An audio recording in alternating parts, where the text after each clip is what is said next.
We are back with another news breakdown here on the Kanika Sports Channel. And before we get into it, please do us a solid, like this video, subscribe to the channel, and ring that bell for our mascot, Frexy, a.k.a. Freckles. We have some NFL news that I wanted to get to here as we continue to digest the Bears' loss to the Rams in the divisional round Sunday night. Yes, now that the season is officially over for your Chicago Bears, I felt like it was appropriate to be able to start diving into some off-season topics around the NFL, like rumors and trades, and we got a great little segment about that posted, so make sure you go and check that out.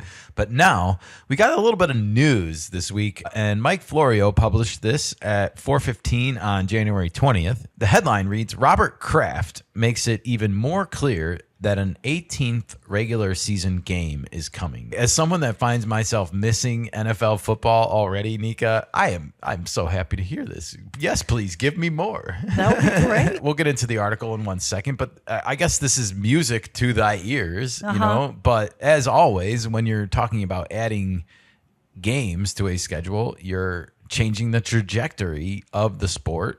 And you also have to get people to agree to that. And that usually involves money, everybody. Of course. You got to pay us a little bit more.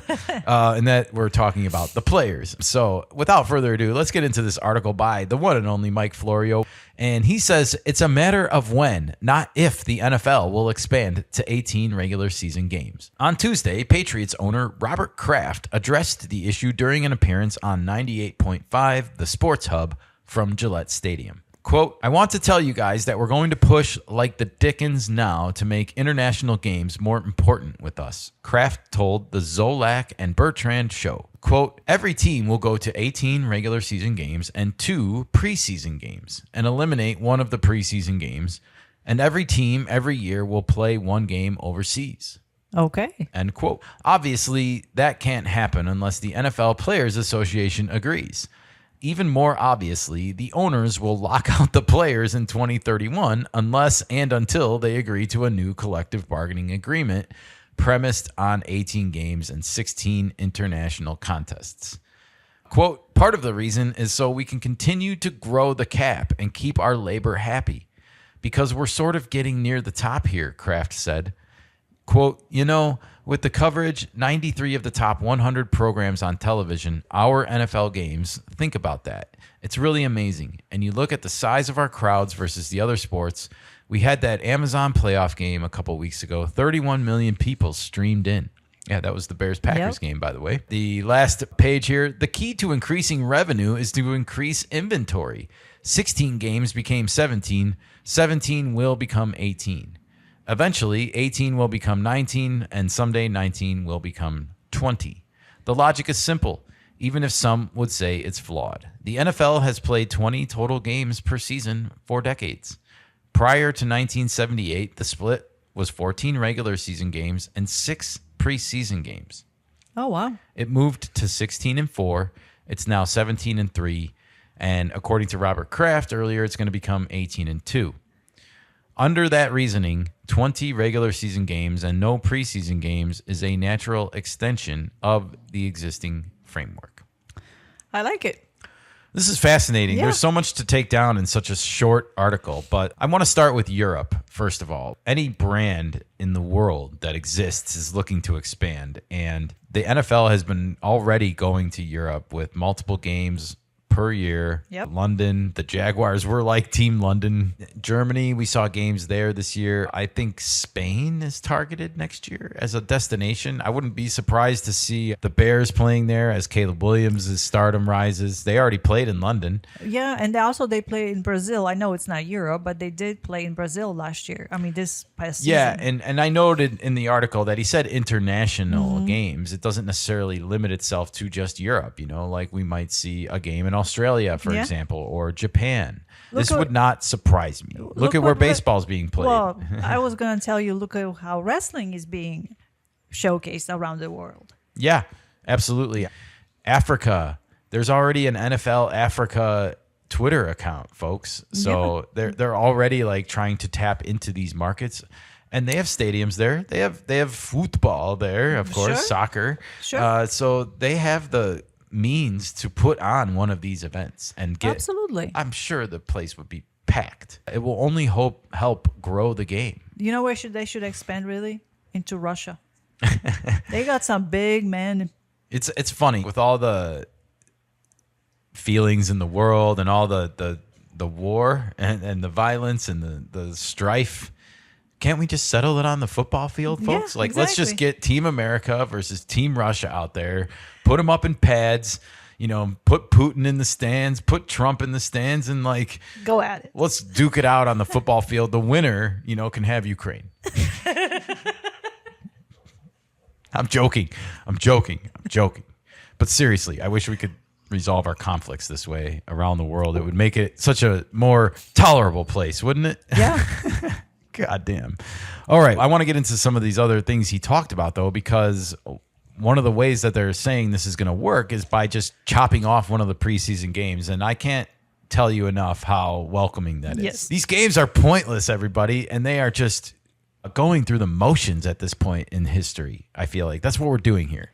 It's interesting how Florio, at the end of the article here, he goes a step further and says the natural progression is to get rid of preseason games. Yeah. And thank God that's can we just move to 20 games now and just get it over with? We will all take more football, everybody. The preseason games are nothing more than glorified practice. They are. And you can get that done by just, Practicing.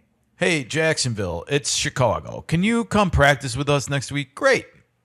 That's it. And then, next year, Jacksonville, hey, Ben Johnson, remember when we came up and practiced? Can you come down and practice? Okay, yeah, we'll tolerate the Florida humidity this year. All right. Exactly. It's We live in such a small world. We communicate with each other on a daily basis. We move around so much. What is so hard about that? we can also start to have training camp like baseball does it and start to move teams all to the same place and be like, hey, there's no preseason games anymore, but there's going to be scrimmages every day. You can bring fans from all the teams and have them watch. They already watch practices. It just seems like you can have NFL camp somewhere. They have spring training in like one or two locations, basically. Maybe that's the future. I don't know. Well, that's a good idea. There's a lot of ideas, I think, that are good that could come out of this, honestly. And we should be open-minded to change in how this is done, especially if we don't have to tolerate any more preseason. Come on. And Nobody you know what wants else I want to recommend that as they add games, please, let's go backwards.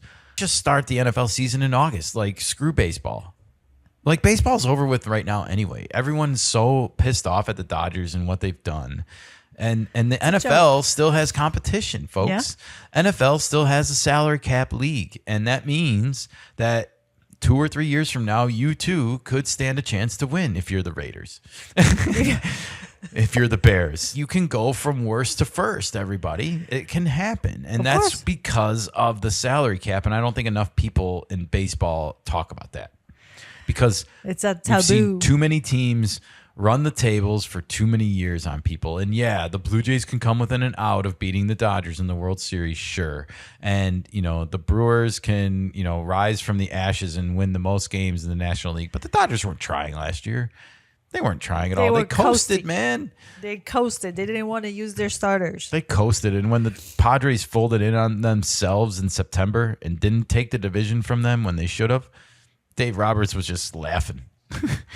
That's why baseball is a joke at this point. It is a joke, and Dave Roberts is in on it. That's why he's laughing, Nika. Probably. Well, I want to say one more thing about this. I do have one concern about the 20-game schedule, okay? Sure. And that is injuries. And that right now, we went from 16 to 17 games. And as much as I want to go right to 20, like full throttle, you're putting more damage on people's bodies and then expecting them to also continue to play into the postseason and play up to 24 games in a year. We're going to have to rethink the regular season, I think, a little bit and what our expectations are. Like, if you're a team like the Bears and you have 20 games on the season and you're worried about the playoffs with Caleb Williams, and you're playing a 2-8 Oakland team in week 10 or 11 and you're 8-2, maybe you start Tyson Bagent in that game and just let him have it because you don't want to risk injuring your guy in a game that you already think mathematically you can win on paper. So I think you might start to see decisions like that being made. That maybe you have 2 quarterbacks just in case. Yeah, know? you might. And I mean, that's actually back to the old school football 50s mentality. A lot of teams had 2 quarterbacks, a running quarterback and a passing quarterback. Maybe you go that route. Maybe you mix it up a little bit. But then what happens to your receivers? They get injured as well. I know. I mean, you already have a depth within a team, but it's talent there are level. concerns, right? Yeah. When you talk about this, like the wear and tear on the body, and I don't want to sacrifice good playoff football. Yeah. That's my big concern because I want guys to be at their best in January and February. That's right. And so while we're on the topic, I know I kind of said it, but I don't know if I said it clearly enough. They should move the schedule backwards into August and start the regular season earlier. They should not keep the starting date in September. I think if the playoffs got moved to like February and then the Super Bowl got moved to March, that would just be bad. Maybe you have to start training camp earlier. Maybe it lasts longer so you can have these inter scrimmages with other teams and stuff like that. Maybe you build up slower to hitting full speed. Maybe we have Super Bowl in January, not February. If we start earlier, if we start August. That ship has sailed. The Super Bowl was already in January for most of my life. Now that it's in February, it's never coming back. I like it in January. Well, I mean, I didn't hate it, but you got to have time for these playoffs to go down. Well, yeah, and I don't want to start. If you start earlier, it would still end at the same time. You know, like. Okay. We'll see. We'll see what they decide to do. I think it would be a big mistake, though, to push the season further. Do you think they should gradually increase one game at a time, or do you think they should just be like, look, we want to move to a 20-game schedule, and that's our ultimate goal. Do you want to do that now, or do you want to slowly increase? You know, like, knowing how things are, it's always going to be a slowest process. I agree, and because the players are going to be like, well, if we're going from 16 games, all of a sudden, you know, yeah, we're at 17 now, but if we're going from basically 16 to 20, that's another. You're basically making the season 20% longer, and that we deserve 20% more money. I don't think the money should be a problem because the teams They're make making a lot of money. enough, So you know? that's not a problem. It's I more agree. the abuse on They're the body. all making enough. It's all about the health of the players. I looked at Caleb Williams and Matthew Stafford on the field this weekend, and both guys like dealing with hand injuries. We know Stafford had a middle finger thing going on from the Panthers game. We saw Caleb Williams hit his hand on a helmet early in this game and shaking his hand all game. And, you know, they're banged up. That's the point. It's the end of the year. And if you add 3 more games to that now, they're going to be just that much more banged up. So, all right. Well, let us know what you think about this in the comments below. Are you ready for more football every year, everybody?